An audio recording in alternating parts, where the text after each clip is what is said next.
असला इनके पास आता रहा है कुछ कतरी जहाज़ों के अंदर जो कि अमेरिकन भेजते रहे हैं और इनको पहुंचता रहे। फिर $7 बिलियन का असला लेफ्ट ओवर था जो ये ब्लैक मार्केट में बेचते रहे। डॉलरी जंग कौन लड़ रहा है? अफगानिस्तान। ठीक है, लेकिन ना उनकी ट्रेड है ना उनके पास कुछ और है सगत, तो ये पैसा इतनी बड़ी जंग वो कैसे सस्टेन अफोर्ड कर रहे हो? ठीक है। ग्रेवयार्ड एम्पायर ये सिर्फ 3 जंगों की बुनियाद के ऊपर कहते हैं, एक ब्रिटिशर्स के खिलाफ, एक सोवियत के खिलाफ और एक अमेरिकन के और नाटो के खिलाफ। ऐसे ही है। ब्रिटिशर्स वाली चले हमारी तारीख से पहले की है, 47 से पहले की है, ठीक है। और उसमें भी सिर्फ पश्तून इन्वॉल्व नहीं है बल्कि पश्तूनों को वो क्रॉस कर गए थे और अंदर जहाँ फारसी वालों का इलाका था वहाँ पहुँच गए थे, वहाँ लड़ाई हुई। जो ये 2 बाकी जंगें हैं सोवियत्स की और अमेरिकन की, किसने लड़ी हैं? पाकिस्तान। पूरी दुनिया को पता है, पूरी दुनिया को पता है। आज भी अमेरिका ताना देता है कि हमें सजा ही उस बात की मिल रही है। तो पाकिस्तानियों को गुस्सा भी इसी बात के ऊपर है कि भाई आपका अपना मुल्क है, आप संभालें उसको, तो काम आपको नहीं करने चाहिए थे। नंबर 1, आप इस टीटीपी को अपने हम पे ना छोड़ दें, नंबर 1, ठीक है। नंबर 2, आप एहसान फरामोशी ना करते। वो 55 ममालिक का इकट्ठ होकर आया था, ठीक है। आप थे और आपके साथ एक और मुल्क खड़ा हुआ था, बिल्कुल, ठीक है। और वो मुल्क भी ना खड़ा होता, हम देखते आप तो 3 महीने में ढेर हो गए थे। जब उन्होंने ऑपरेशन एंड्यूरिंग फ्रीडम शुरू किया अमेरिकन ने, तो 3 महीने में काबुल से तालिबान उन्होंने हटा दिए थे, 3 महीने। उसके बाद फिर किसने सस्टेन करवाया आपको? पाकिस्तान। तो ना होता पाकिस्तान तो कहाँ होते? आपने तो हथियार, ये तो तारीख का हिस्सा है कि इन्होंने हथियार डाल दिए थे। इन्होंने तो प्ली किया था कि आप हमें बातचीत करवाएं, ठीक है। टीटीपी के पीछे हम अपनी पूरी आवाम को, लोगों को, ताजरों को तबाह बर्बाद करवा देंगे। पहले इन्होंने 90s में भी यही किया था अलकायदा के पीछे, अभी ये टीटीपी के पीछे करें। खैर, ईरान की जंग शुरू हो गई है, जो इनका एक वाहिद रूट था जिससे तिजारत का स्ट्रेट ऑफ हॉर्मुज़ बंद हो गया। कहाँ से जाएंगे? तरफ कोई बड़ा क्लियर कर दिया था इस बार, पाकिस्तान ने तुर्की को भी कर दिया था, कतर को भी कर दिया था, उन्होंने सब ने कोशिश की अपनी अपनी। तो पाकिस्तान, मेरा ख्याल है कि चाइना को भी क्लियर कर देगा क्योंकि चाइनीज शायद डेलीगेशन पाकिस्तान से मिलेगा। इसमें कोई शक नहीं कि ईरानियंस ने इन अरब इलाकों में मिसाइल दागे हैं जो कि अमेरिकन मिलिट्री इंस्टॉलेशंस की उनका निशाना था और उसके पर वो गए थे। जिस तरह हमारे आर्मी चीफ ने भी एक दफ़ा अमेरिका में खड़े हो गए तो उन्होंने कहा था कि अगर पाकिस्तान पर कोई सोचेगा हमला करना या कोई पाकिस्तान को मिटाने की कोशिश करेगा तो पाकिस्तान आधी दुनिया को लेकर जाएगा। देखिए, बात ये मुशर्रफ ने कहा था ना कि एटम बम पटाखे चलाने के लिए तो नहीं रखा हुआ ना, लेकिन अगर दुनिया हमें दबा करने पे आएगी तो फिर हम क्या दुनिया को छोड़ देंगे? तो ये तो हो नहीं सकता ना, ठीक है। तो सारी खुदाई जमा हो जाए और हमें हमारा हक देने से महरूम करने की बात करे तो फिर हम अपना हक खुद छीन लेंगे। ये एटम बम उस दिन के लिए बनाया गया। पाकिस्तान जो है ये जो मैसेजिंग की है, ये मैसेजिंग बेसिकली इजराइल के लिए किया उन्होंने कि भाई अगर आपने इस तरह की हरकत की, ना हम इराक है इंशाल्लाह, ना हम लिबिया है, ना हम ईरान है, और दुनिया को पहली दफ़ा किसी एटमी, अल्लाह ना करे कि अगर उस थ्रेशोल्ड पे गया तो फिर दुनिया को पता चलेगा। अस्सलाम वालेकुम नाज़रीन, मुअम्मर क़ज़ाफ़ी एक मतलब फिर हाजिर है Salman Javed official YouTube channel पर। रोज़ाना की तरह आज फिर हमारे साथ सर सलमान जावेद साहब मौजूद हैं। अस्सलाम वालेकुम सर, क्या हाल है? सर, जिस तरह के हमने देखी जब ये जंग शुरू हुई, अमेरिका इजराइल ने जैसे अटैक किए ईरान पर, हम देख रहे थे कि ईरान के एक पुराना दौर था जब गल्फ़ कंट्रीज़ को ईरान से डराया जाता था और बहुत सारी चीज़ों को किया जाता। लेकिन मौजूदा सूरत हाल में बड़ा इजी था, कोई इतनी जंग की सूरत हाल इन दोनों गल्फ़ में और ईरान में नहीं नज़र आ रही थी। लेकिन जैसे ही अमेरिका ने ईरान पर हमला किया है अमेरिका के साथ मिलकर, तो गल्फ़ कंट्रीज़ पे एक तो अचानक से बताया गया कि ईरान ने मिसाइल दाग दिए और उसमें कुछ हद तक सदाकत भी है। जो मिलिट्री बेसिस की बात कर लें, दूसरी कतर में एयर बेसिस की बात कर लें, इस तरह की कुछ चीज़ें भी हैं। लेकिन बहुत सारे इसमें डिफेंस एनालिस्ट अब कहते हैं कि जो ईरान ने मिसाइल दागे वो इतने नहीं दागे कि गल्फ़ कंट्रीज़ में जितने बताया जा रहा है, उसमें बहुत सारे फॉल्स फ्लैग ऑपरेशन किया है इजराइल ने गल्फ़ कंट्रीज़ को, ताकि मुस्लिम कंट्रीज़ हैं ये आपस में लड़ पड़ें और आपस में ये जंग सारे शामिल हो जाएं। और इसकी अभी मौजूदा एक मिसाल ये कि जो ब्रिटिश इसमें ओपनली इस जंग में नहीं आ रहा था, उन्होंने साइप्रस पे फॉल्स फ्लैग ऑपरेशन करवाया बाकायदा इजराइल ने। तो इस ओवरऑल इसको आप कैसे देखते हैं, जो मुस्लिम कंट्रीज़ की आपस में जंग करवाना, और ये आज का नहीं, ये बड़ा पुराना एक तरीका रहा है यहूदियत का, सहूनियत का, इस पे आप थोड़ा। बिल्कुल सही बात है। जो अरामको के ऊपर ये बात शुरू हुई थी, अरामको के ऊपर जो अटैक हुआ था, क्योंकि अरामको एक स्ट्रेटेजिक एसेट है सऊदीज़ का। स्ट्रेटेजिक एसेट का मतलब ये होता है कि अगर जैसे मिलिट्री इंस्टॉलेशंस हैं, जैसे आपके स्टेट टीवी है, पीटीवी है, जैसे रेडियो है, इस पर कोई भी अटैक करता है तो वो रियासत के ऊपर अटैक जो है वो उसको तस्वुर किया जाता है और उसका फिर रियासत पूरा जवाब देती है। तो अरामको इसी तरीके से एक स्ट्रेटेजिक एसेट है, इकोनॉमिक लाइफलाइन के अंदर बहुत बड़ा किरदार अदा करता है, और उसके अलावा और भी उसके बहुत सारे मकासद हैं। तो उसके ऊपर जब अटैक होता है, और पेट्रो डॉलर की जो एक टर्म निकलती है जी के पेट्रो डॉलर, ये जो अरामको से निकला था सारा, वो भी सऊदीज़ को लताड़ने के लिए या उनको आप कह लें कि अरबों को थोड़ा सा पुश बैक देने के लिए नैरेटिव का हिस्सा बनाया जाता है बहुत सारी जगहों के ऊपर। तो इस चीज़ को सामने रखते हुए जब उसके ऊपर अटैक होता है तो ज़ाहिर है पूरी दुनिया के अंदर ये शुरू हो जाता है कि अब सऊदीज़ जो हैं वो खुल के ईरानियंस को रिस्पॉन्ड करेंगे और उसके ऊपर अटैक करेंगे along with the Israel and US. लेकिन विद इन फ्यू आवर्स वो बात खुल जाती है कि ये बेसिकली ईरानियंस ने अटैक नहीं, क्योंकि ईरान ने खुद ही उसको कह दिया कि ये अटैक हमने नहीं किया। जब ईरान ने कहा तो ज़ाहिर सऊदीज़ को भी समझ में आ गया कि भाई ये अटैक अगर ईरान ने नहीं किया तो ये किसी और ने किया, तो वहाँ पे फिर खबरें आना शुरू हुई कि शायद ये इज़राइल ने किया। इसी तरह साइप्रस के अंदर जैसे आपने कहा, ब्रिटिश चूँकि उनके जो वो काइस्टमर है उन्होंने बड़ा कहा कि जी कि हम खामनाई के भी ख़िलाफ़ हैं, हम इस रजीम के भी ख़िलाफ़ हैं, हम वो मतलब इस रजीम को चाहते हैं कि यहाँ से चली जाए, बट हम इस वक्त इस कैंपेन का हिस्सा नहीं बनेंगे। और ये मेरा ख्याल है कि यूके ने थोड़ा सा लेसन लर्न किया WMD वाले जो एपिसोड है उससे, क्योंकि टोनी ब्लेयर जो हैं उन्होंने बेसिकली किया था इस सारे किस्से को अमेरिका के बिहाफ के ऊपर पूरी दुनिया में जो फैलाया था, वो टोनी ब्लेयर उसके फ्रंट मैन थे। तो टोनी ब्लेयर के ऊपर आज तक उसका बहुत बड़ा एक बोझ है। सोमसो के बोर्ड ऑफ पीस भी अगर आपको याद होगा जब बन रहा था तो टोनी ब्लेयर का नाम आया था, तो लोगों ने उसको रिजेक्ट कर दिया था कि भाई इस बंदे ने तो इराक तबाह करवा दिया था WMD की झूठी कहानी को पूरी दुनिया में फैला के, तो उसको आप बोर्ड ऑफ पीस का हिस्सा क्यों बना रहे हैं। तो मेरा ख्याल है उससे यूके ने थोड़ा सा सबक हासिल किया। उन्होंने कहा कि भाई हम खुलेआम अभी नहीं आएंगे अनलेस के ये हम पे कोई अटैक ना करे। तो ज़ाहिर फिर वो अटैक उन पे जब होता है तो वो उनको रिस्पॉन्ड करना पड़ता है, तो वो भी थोड़े अरसे में खुल गई बात के वो भी फॉल्स फ्लैग था। तो इस तरह के और भी बहुत सी जगहों के ऊपर जो है वो इंस्टॉलेशंस पे अटैक्स हुए हैं, जिनको फिर अब ये कहा जा रहा है कि ये अटैक्स ईरान ने नहीं किए बल्कि इज़राइल ने किए हैं। लेकिन इसमें कोई शक नहीं कि ईरानियंस ने इन अरब इलाकों में मिसाइल दागे हैं जो कि अमेरिकन मिलिट्री इंस्टॉलेशंस की उनका निशाना था और उसके ऊपर वो गए थे। कुछ ज़ाहिर है उसमें जब उनको इंटरसेप्ट करते हैं तो उसके अंदर से कुछ जो है वो ज़मीन पे कहीं ना कहीं गिरते हैं और उसकी वजह से नुकसान भी होता है। तो वो एक फैक्टर ज़रूर है और उसको ईरानियंस को ज़रूर देखना चाहिए कि वो अपनी जो टारगेटिंग है उसको बड़ा स्पेसिफिक करें। अगर वो रैंडमली सिविल पॉपुलेशन को टारगेट करना शुरू कर देंगे तो डेफिनेटली जो इजराइल का मकसद है वो पूरा हो जाएगा। दूसरा, इसहाक डार साहब ने अभी 2 दिन पहले पार्लियामेंट में खड़े होकर ये बात बताई कि वो सऊदी अरब में थे जब ये सारी कार्रवाई शुरू हुई, तो उन्होंने वहीं पे अपना कैंप ऑफिस बनाया और उन्होंने शटल डिप्लोमेसी की between Iran and Saudi Arabia. और उसमें उन्होंने ईरानियंस को ये कहा जी कि आप सऊदीज़ को एटलीस्ट मत करें, क्योंकि अगर आपने किया तो फिर हमारा उनके साथ डिफेंस पैक्ट है, फिर वो इन्वोक होगा और फिर हमें उनके साथ खड़ा होना पड़ेगा। तो उस पर ईरानियंस ने उन्हें कहा जी कि हम आपकी कदर करते हैं, आप उनसे हमें एश्योरेंस ले दें। तो सऊदीज़ ने एश्योरेंस दी कि भाई हम आपके ऊपर अटैक नहीं करेंगे। तो इसीलिए इसहाक डार साहब ने कहा कि सबसे कम आपको जो अटैक्स नजर आए हैं वो सऊदी और ईरान के दरमियान नजर आए हैं। तो ये भी एक चीज़ आपको नज़र आती है। पाकिस्तान ने बड़ा इंपॉर्टेंट रोल प्ले किया है और अभी भी मेरा ख्याल है ये डिप्लोमेसी बैक चैनल पे चल रही है। अच्छा, दूसरा जो आपने बड़ा इंपॉर्टेंट पॉइंट बताया वो है सुहूनियत का जो किरदार है तारीख़ से। मदीना की रियासत के अंदर ये खैबर में रहते थे और ये वहाँ पे आके क्यों रहे थे, क्योंकि इनको था कि यहाँ पे वो आखिरी नबी ने आना है, क्योंकि इनकी वो जो बिब्लिकल इनकी प्रोफेसीज थी उसके अंदर था कि ऐसे इलाके के अंदर लास्ट प्रॉफिट आएंगे। इनका दायरा वो एक पूरी कहानी है कि इनका था कि शायद वो बनी इसराइल से आएगा, लेकिन वो बनी इस्माइल से आए रसूलुल्लाह सल्लल्लाहु अलैहि वसल्लम, और इनको बड़ा बुरा लगा, ये सगत से दुश्मन हो गए हमारे। उस जगह के ऊपर अरबों के 2 कबाइल रहते थे, औस और खजरज, जो बाद में अंसार मदीना बने थे मुसलमान होने के बाद। तो औस और खजरज की जितनी लड़ाइयाँ होती थीं उनको आपस में लड़ाने के लिए एक साइड से और दूसरी साइड से जो प्रोवोक करते थे वो ये पीछे से यहूदी होते थे। क्यों? ताकि वो इनसे कर्जे लें लड़ाइयों के लिए सूद के ऊपर और उनकी इकॉनमी को लेके चलते रहें और साथ उनसे असला भी ख़रीदें। तो ये 2 बड़े पुराने इनके तरीके हैं। और दुनिया में उससे भी पहले रोमन एम्पायर्स के अंदर, पर्शियन एम्पायर के अंदर, रोमन और पर्शियंस को लड़ाने के अंदर बहुत बड़ा किरदार इन यहूदियों ने किया हुआ है। तो ये इनकी पुरानी खसलत है कि ये खुद पीछे शेडोज़ में रह के रियासतों को, ग्रोहों को, कबाइल को आपस में लड़ाते हैं ताकि इनकी इकॉनमी जो है वो चलती रहे। अब यही काम ये मॉडर्न दुनिया में भी कर रहे हैं। वॉर इकॉनमी का एक पूरा कॉन्सेप्ट है।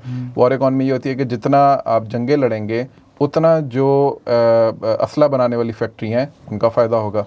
असला बनाने की फैक्ट्रियाँ सबसे ज़्यादा कहाँ हैं? अमेरिका में, अमेरिका के बाद यूरोप में। और असले को बेचना ये इनकी खसलत है। और उसके बाद फिर असला ख़रीदने के लिए जो लोन लेना पड़ेगा आपको, वो भी यहूदियों के बैंक के अंदर है। तो ये पूरा एक नेक्सस जो आपको समझ में आता है। तो ये चीज़ तो बिल्कुल इसमें अज़र मिन अश-शम्स है कि ये यहूदियों की एक बहुत बड़ी साजिश है कि मुसलमानों को आपस में भिड़ा दिया जाए। सर, इसी साजिश में क्या हमारा पड़ोसी अफ़गानिस्तान तो नहीं आया हुआ? क्योंकि अगर हम सीधी तरह इसमें जाएं तो वो हमसे नहीं लड़ सकता, लेकिन इसी तरह की साजिशी चीज़ों की वजह से क्या अफ़गानिस्तान भी इसका हिस्सा तो नहीं बन गया? क्योंकि जिस तरह अगर ईरान और इस वॉर में वो फॉल्स फ्लैग करवा कर गल्फ़ कंट्रीज़ पे आपस में लड़ा रहा है, तो हमें भी तो इधर उन्हें इंगेज किया होगा कि पाकिस्तान अगर स्टेबल रहेगा तो वो ईरान के साथ कुछ उनका जो हमारी जंग की वो होगी उसमें कोई हेल्प आउट ना कर दे कोई, क्योंकि आखिर मुसलमान ही है। तो वो उनके इसको आप कैसे देखते हैं? मैं आपको बड़ी इंपॉर्टेंट बात है, खबर देता हूँ कि और ये बात खैर ढकी छुपी नीयत थी, लेकिन बहुत कम लोग इसके बारे में बात करते हैं। अफ़गानिस्तान की तरफ से हम पे नैरेटिव आता है कि हमने जो उनके ऊपर अटैक किया वो अमेरिका के कहने पे किया। ये आता है ना उनका नैरेटिव। और वो ये कहते हैं जी बगराम, चूँकि ट्रम्प बार बार बगराम कर रहा था तो इसलिए पाकिस्तानियों ने बगराम के ऊपर अटैक किया। वो हम पिछले वीडियो के अंदर डिस्कस कर चुके हैं, जो देखना चाहें कि बगराम पे हमने क्यों अटैक किया था। लेकिन हमें वो डॉलरी जंग का ताना देते हैं कि जी ये डॉलर लेके जंग करते हैं, लेकिन असल हकीकत ये है, इसके बरक्स है। मई 2025 से लेके बल्कि उससे भी पहले, मई 2025 से भी पहले पीडीएम की जब गवर्नमेंट आई थी उस वक़्त भी और उसके बाद भी आपको पता है हमारी इकॉनमी के क्या हालात थे, हम सबको याद है। बल्कि बार बार बात हो रही थी कि पाकिस्तान डिफ़ॉल्ट कर जाएगा, पाकिस्तान डिफ़ॉल्ट कर जाएगा, ऐसा ही है बिल्कुल। उसके बाद, और ये मैं बात कर रहा हूँ 2022 से ऑनवर्ड, जब इमरान खान साहब की गवर्नमेंट गई है उसके बाद से, ठीक है। और उसके बाद फिर ये भी बात बार आ रही थी कि पाकिस्तान को सिर्फ $1 बिलियन चाहिए रोल ओवर करने के लिए, $1 बिलियन चाहिए, याद है ना हम सबको। पाकिस्तान को वो $1 बिलियन ना अमेरिकन ने दिए, ना पाकिस्तान को वो $1 बिलियन IMF ने दिए, ना पाकिस्तान, और IMF ने भी जब दिए तो उन्होंने उसको हिस्से बखरे करके दिया और उस पर सख्त कंडीशंस लगा के दिया, ऐसे ही है।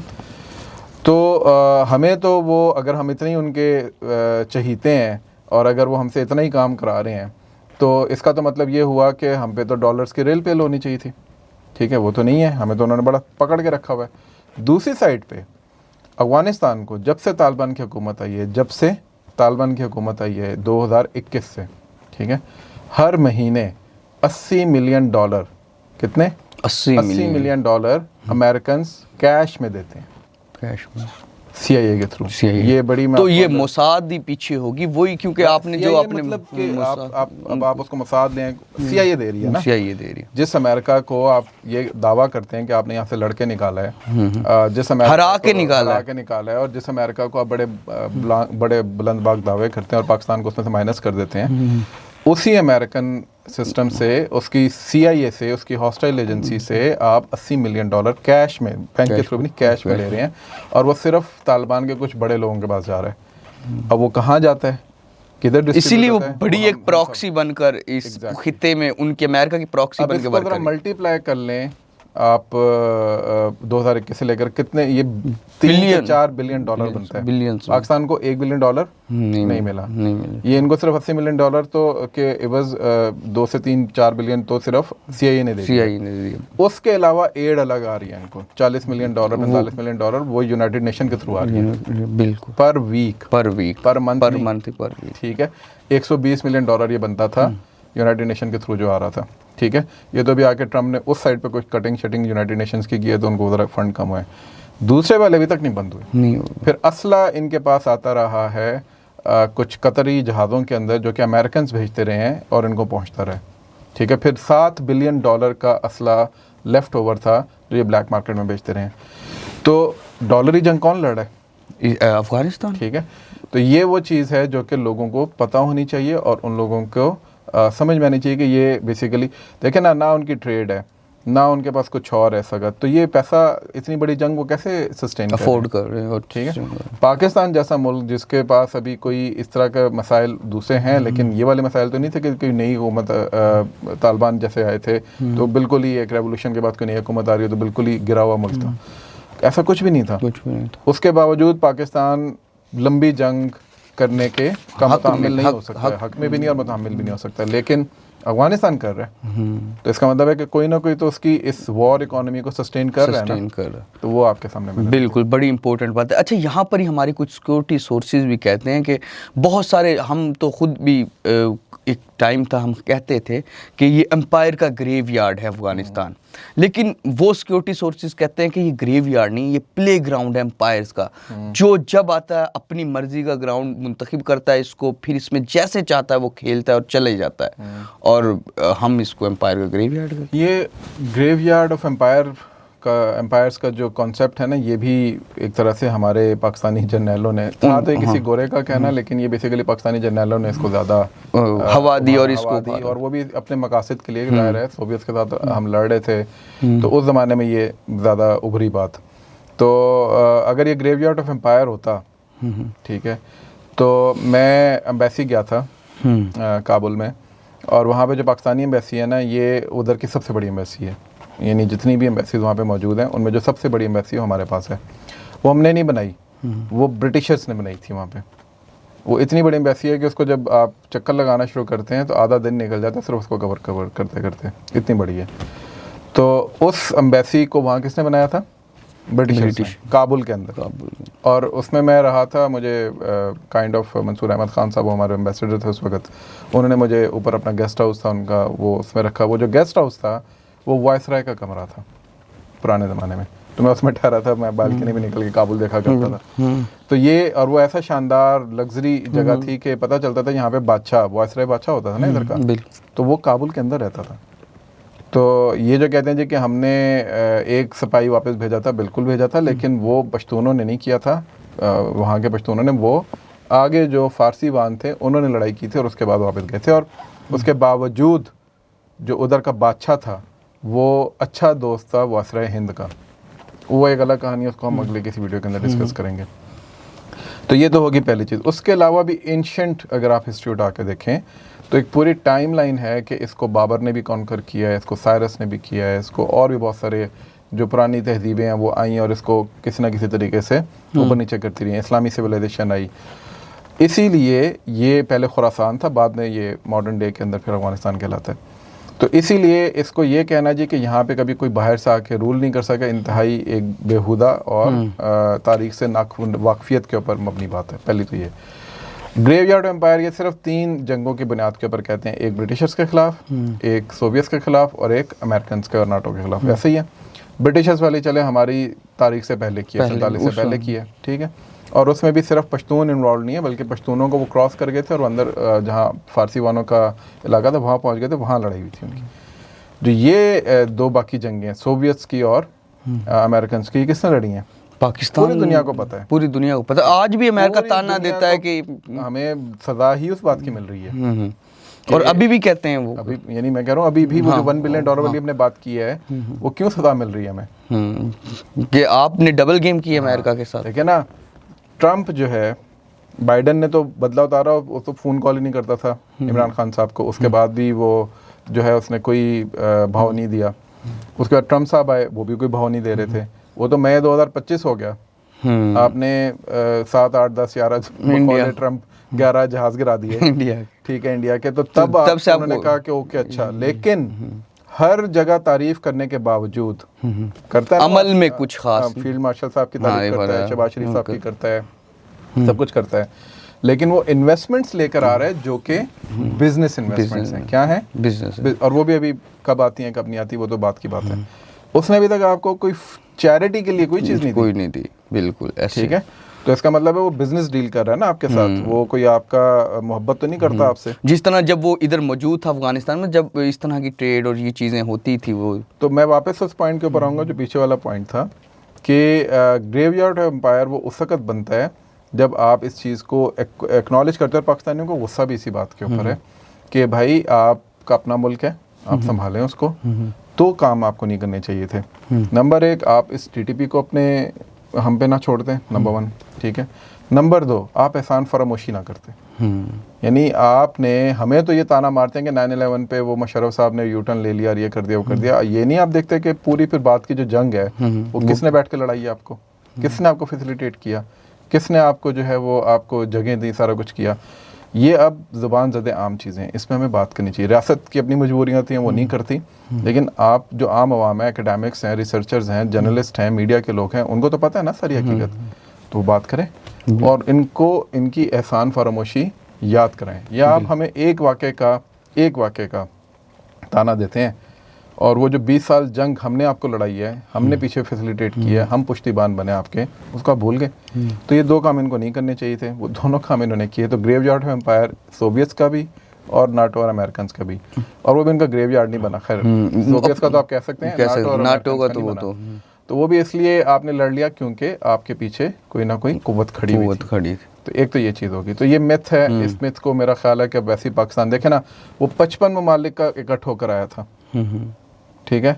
आप थे और आपके साथ एक और मुल्क खड़ा हुआ था, बिल्कुल, ठीक है। और वो मुल्क भी ना खड़ा होता, हम देखते, आप तो 3 महीने में ढेर हो गए। 3 महीने नहीं, प्रॉपर पाकिस्तान अगर फैसिलिटेट करता तो भाई मैं बता रहा हूँ कि जब उन्होंने ऑपरेशन एंड्यूरिंग फ्रीडम शुरू किया अमेरिकन ने, तो 3 महीने में काबुल से तालिबान उन्होंने हटा दिए थे, 3 महीने में। उसके बाद फिर किसने सस्टेन करवाया आपको? पाकिस्तान। तो ना होता पाकिस्तान तो कहाँ होते आप? आपने तो हथियार, ये तो तारीख का हिस्सा है कि इन्होंने हथियार डाल दिए थे। इन्होंने तो प्ली किया था कि आप हमें बातचीत करवाएं। मुशर्रफ ने बोन कॉन्फ्रेंस के अंदर 2002 में भी और 2004 में भी, मेरा ख्याल है, तारीख अगर मैं गलत नहीं कह रहा, दोनों बोन कॉन्फ्रेंस जो जर्मनी में होती थी अफगानिस्तान के हवाले से, कहा अमेरिकन को और बाकियों को कि जी कि आप तालिबान को वापस पॉलिटिकल उसका मेन स्ट्रीम का हिस्सा बनाएं। नहीं बनाया उन्होंने।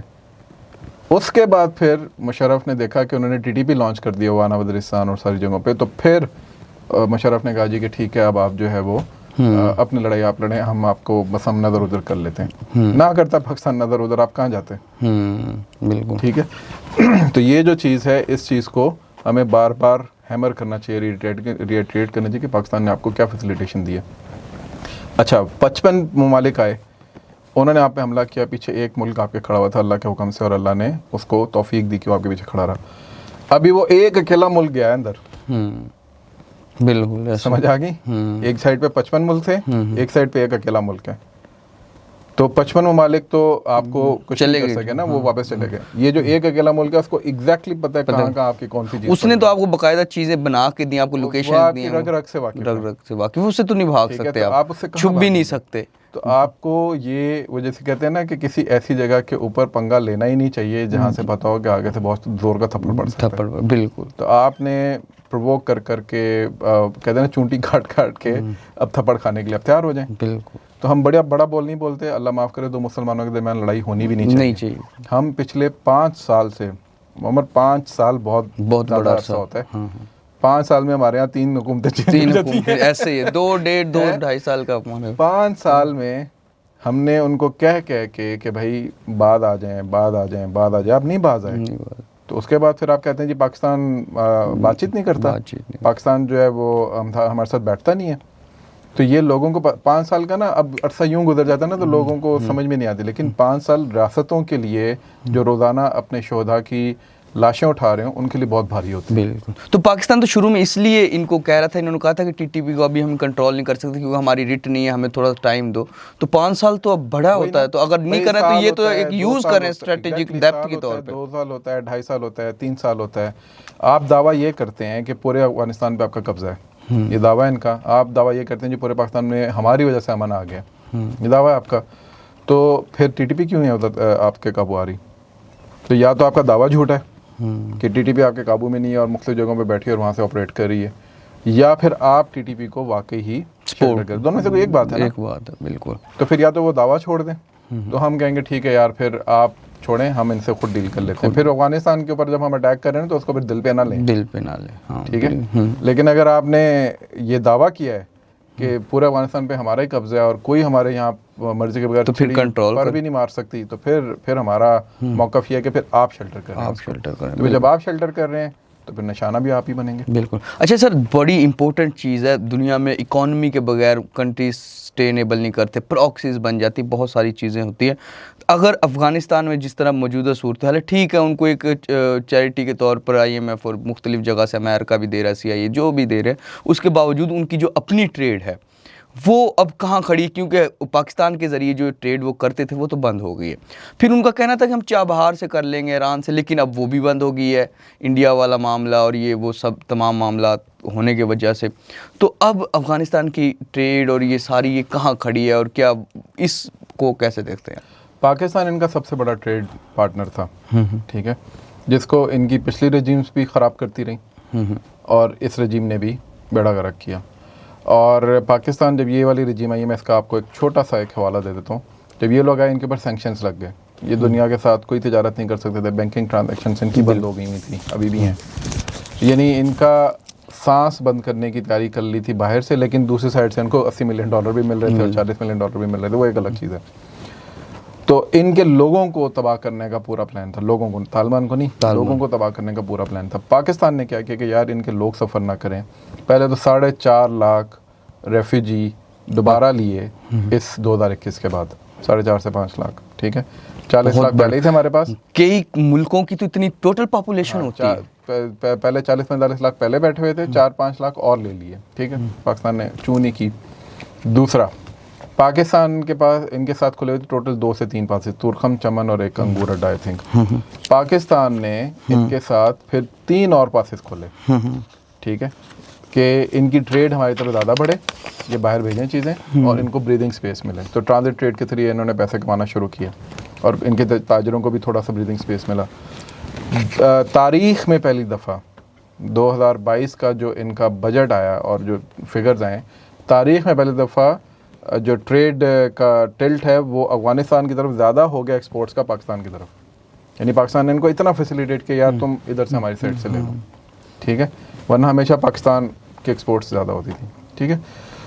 उसके बावजूद फिर पाकिस्तान ने साउथ अफ्रीका से कोयला लेते थे हम और मलेशिया या इंडोनेशिया से, वहाँ से अपने कॉन्ट्रैक्ट को कहा कि जी हम ख़त्म करते हैं और हम आपसे कोयला लेते हैं अफ़गानिस्तान से।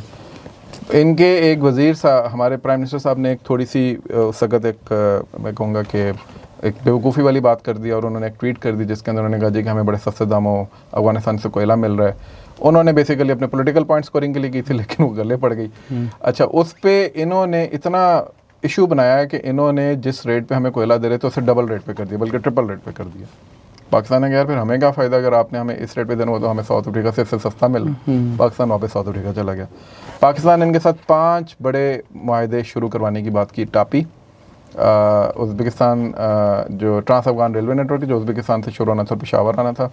उसके अलावा वखान कॉरिडोर के पास बदख्शां से लेके यहाँ तक जो है वो हमारे चित्राल तक का एक कॉरिडोर था, सड़क थी, वो बनानी थी, और भी कुछ इस तरह के थे। कोयले वाली बात मैं आपको पहले बता चुका हूँ। और उसके अलावा ये 5 ताजरों वाली, तो इतना पाकिस्तान ने फैसिलिटेट किया कि ये पहले 1.5-2 साल में सस्टेन कर गए, ठीक है। और उसके बाद इनकी हिम्मत ये हुई कि ये TTP को उठा के हम पे इन्होंने छोड़ दिया। तो लोग जब इनके बारे में कुछ वो हज़रत अली का कॉल है ना, हज़रत अली का कॉल है, जिस करो उसके शर से डरो। लेकिन वो बात है ना कि वो जो कुछ अल्फाज सोशल मीडिया पे चलते हैं हम तो नहीं इस्तेमाल करेंगे, लेकिन बाद दफ़ा वाकई एहसास होता है कि जो लोग कह रहे हैं वो किसी फ्रस्ट्रेशन की वजह से कह रहे हैं भाई आपके बारे में। एहसान फरामोश वाला तो मैंने भी इस्तेमाल कर दिया, क्योंकि वाकई आपने एहसान फरामोशी की है जंग के बाद। दूसरी चीज़, इन्होंने जो तिजारत के जब हमने ये बंद किया ना तो उन्होंने बड़ी बड़क मारी। उन्होंने कहा जी कि हम ऑल्टरनेटिव रूट। अच्छा, ये गनी ने भी कहा था, ये अमरुल्लाह साले ने भी कहा था, इससे पहले करज़ई ने भी कहा था। ऑल्टरनेटिव रूट्स क्या हैं? चाबहार, सेंट्रल एशिया, एक लेपिस लाजुली का इनका पुराना एंशिएंट है, वो तीनों के ऊपर इन्होंने पहले भी ये करने की कोशिश की थी, नहीं वो सस्टेनेबल नहीं है ना, ठीक है। सस्टेनेबल पाकिस्तान के थ्रू ही है इनका, अल्हम्दुलिल्लाह, ठीक है। अब उस पे इन्होंने कहा जी कि ऐसी की तैसी हम नहीं पाकिस्तान से बातचीत करेंगे, ठीक है। TTP के पीछे हम अपनी पूरी आवाम को, लोगों को, ताजरों को तबाह बर्बाद करवा देंगे। पहले इन्होंने 90s में भी यही किया था अलकायदा के पीछे, अभी ये TTP के पीछे करें। खैर, अभी ये ईरान की जंग शुरू हो गई है, जो इनका एक वाहिद रूट था जिससे अच्छी तिजारत कर, स्ट्रेट ऑफ हॉर्मुज़ बंद हो गया, कहाँ से जाएंगे? तो ये तो इनको सोचना चाहिए था ना कि भाई आप पाकिस्तान से पंगा ना करते, आप पाकिस्तान को इन ख्वारिज के पीछे जिनको अल्लाह के रसूल सल्लल्लाहु अलैहि वसल्लम ने जहन्नम के कुत्ते कहा है, बिल्कुल इतना सख्त अल्फाज, यानी नबी रहमत के मुंह से अगर ज़ुबान मुबारक से अगर ये बात निकल रही है किसी के बारे में कि वो जहन्नुम के कुत्ते हैं, तो ये इससे अंदाज़ा करें कि वो शख्स या वो गिरोह किस कदर नालायक है कि वो नबी के मुंह से उसके लिए ये टाइटल निकल रहा है और तुम उनको सपोर्ट कर रहे हो, उनको बैक कर रहे हो। और पाकिस्तान जैसी एक मुस्लिम रियासत जिसने हमेशा तुम लोगों को सपोर्ट किया है अपनी सारी कमज़ोरियों कोताहियों के बावजूद, उसको तबाह करने पे तुले हुए हो। वही सह्यूनी एजेंडा के जो हमारा बलूचिस्तान लेना चाहते हैं, वही हिंदुत्व का एजेंडा जो हमारा पूरा पाकिस्तान लेना चाहते हैं, तुम उनके हरकारे बने हुए हो। तो ये तो इनको सोचना चाहिए। बिल्कुल। अच्छा सर, जो चाइना ने भी मुलाकात की है, उनके एम्बेसडर साहब मिले हैं अफ़गानिस्तान में, तो इसको कैसे देखते हैं? चाइना क्या किरदार अदा कर सकता है? अब चाइना पाकिस्तान से भी बड़े अच्छे ताल्लुकात हैं, तो इसमें कैसे चाइना? लेकिन चाइनीज़ की ज़्यादा उधर इन्वेस्टमेंट भी, और चाइना ये भी चाहता है कि यहाँ पे अमेरिकन के कदम भी ना पड़े इस सारी लड़ाई के अंदर। और ईरान में चूँकि अमेरिकन इस वक्त इसराइल के साथ कर रहे हैं, तो उनको यह है कि उसका स्पिल ओवर इफेक्ट अफगानिस्तान की तरफ ना आ जाए और ये दोनों जंगें आपस में मिल ना जाए। तो ज़ाहिर है चाइनीज़ ये तमाम चीज़ें देख रहे हैं। तो वो उस हवाले से उनकी कल एम्बेसडर की उनसे मुलाकात हुई है। लेकिन आप अगर उनके फॉरेन मिनिस्ट्री की स्टेटमेंट देखें तो आप देखते हैं कि वो तो उधर ही खड़े हुए हैं, उनका दम खम वहीं पर है। तो पाकिस्तान क्यों बातचीत करे फिर? तो पाकिस्तान ने सऊदी अरब को भी बड़ा क्लियर कर दिया था इस बार, पाकिस्तान ने तुर्की को भी कर दिया था, कतर को भी कर दिया था, उन्होंने सब ने कोशिश की अपनी अपनी। तो पाकिस्तान, मेरा ख्याल है कि चाइना को भी क्लियर कर देगा, क्योंकि चाइनीज़ शेयर डेलीगेशन पाकिस्तान से मिलेगा। तो देखें, बात यह है कि चाइनीज़ की लाशें तो नहीं गिरी ना यहाँ पे। आपके चाइनीज़ पे एक अटैक होता है, उसका इल्ज़ाम भी हम पर आता है, ठीक है, कि जी हम सिक्योरिटी नहीं प्रोवाइड कर पा रहे। तो then let us do our job. फिर जहाँ से ये सारा मसला खड़ा हो रहा है, हमें उनको सॉर्ट आउट करने देना। फिर बीच में ये डिप्लोमेसी उस वक्त कीजिएगा जब वो इस बात को एक्सेप्ट कर लें कि भाई हाँ हम इनको शेल्टर करते हैं, वो एक्सेप्ट कर लें कि हाँ हम इनको अब शेल्टर नहीं करेंगे, वो एक्सेप्ट कर लें कि हम इनको डीवेपनाइज करके आपके हवाले करते हैं या अपने पास मेन स्ट्रीम कर लेंगे। वो एक्सेप्ट ही नहीं कर रहे। बिल्कुल। तो एक होता है ना कि आप गुनाह भी कर रहे हैं और उसके ऊपर आप मान भी नहीं रहे। यानी शैतान जो है, उसकी शैतानियत शुरू वहाँ से होती है। मुझे I am sorry to use this language. शैतान की शैतानियत वहाँ से शुरू होती है कि वो गुनाह करके उस पर फ़ख्र करता है। बिल्कुल। अच्छा सर, दूसरी एक और बड़ी इम्पोर्टेंट आखिरी ये सवाल भी है। जिस तरह हमारे आर्मी चीफ़ ने भी एक दफ़ा अमेरिका में खड़े होकर कहा था, एक दफ़ा तो नहीं, अभी रिसेंट की डेवलपमेंट है, जब लास्ट टाइम शायद वो गए थे, तो उन्होंने कहा था कि अगर पाकिस्तान पर कोई सोचेगा हमला करना या कोई पाकिस्तान को मिटाने की कोशिश करेगा, तो पाकिस्तान आधी दुनिया को लेकर जाएगा।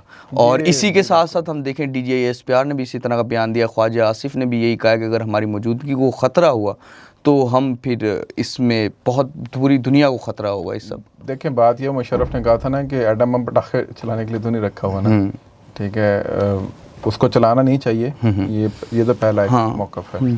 ज़ाहिर है वो इसलिए होता है कि आप ऑफेंसिव के लिए तो नहीं रखा ना हमने, तो डिफेंसिव हमारा कभी भी मकसद ये नहीं होता कि हम दुनिया को दबा करें, ठीक है। लेकिन अगर दुनिया हमें दबा करने पे आएगी तो फिर हम क्या दुनिया को छोड़ देंगे? तो ये तो हो नहीं सकता ना, ठीक है। तो सारी खुदाई जमा हो जाए और हमें हमारा हक देने से महरूम करने की बात करें तो फिर हम अपना हक खुद छीन लेंगे। ये एटम बम उस दिन के लिए बनाया गया। बिल्कुल। तो ये तो सारी दुनिया को क्लियर होना चाहिए, पहली चीज़। दूसरा, पाकिस्तान जो है ये जो मैसेजिंग की है, ये मैसेजिंग बेसिकली इजराइल के लिए की है उन्होंने, जो मेरा अपना मौक़िफ़ है। इंडिया का तो ऑलरेडी पता है, ऑलरेडी वो तो कि भाई हम मारेंगे तो फिर हमारे 10 और गिरेंगे इंशाल्लाह। अल्लाह मतलब हमारी बात में वो रखे, कायम दायम रखे।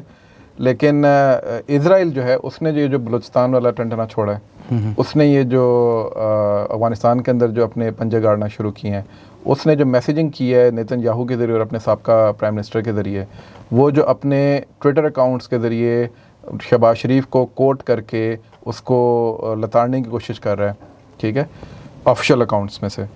तो इसका मतलब क्या है कि ये जो मैसेज था ये बेसिकली इजराइल के लिए था कि भाई अगर आपने इस तरह की हरकत की तो ना हम इराक़ हैं इंशाल्लाह, ना हम लिबिया हैं, ना हम ईरान है। और दुनिया को पहली दफ़ा किसी एटमी, अल्लाह ना करे कि अगर उस थ्रेशोल्ड पे गया तो फिर दुनिया को पता चलेगा कि एटम बम होता क्या है, ठीक है। तो ये इजराइल को बड़ा क्लियर होना चाहिए।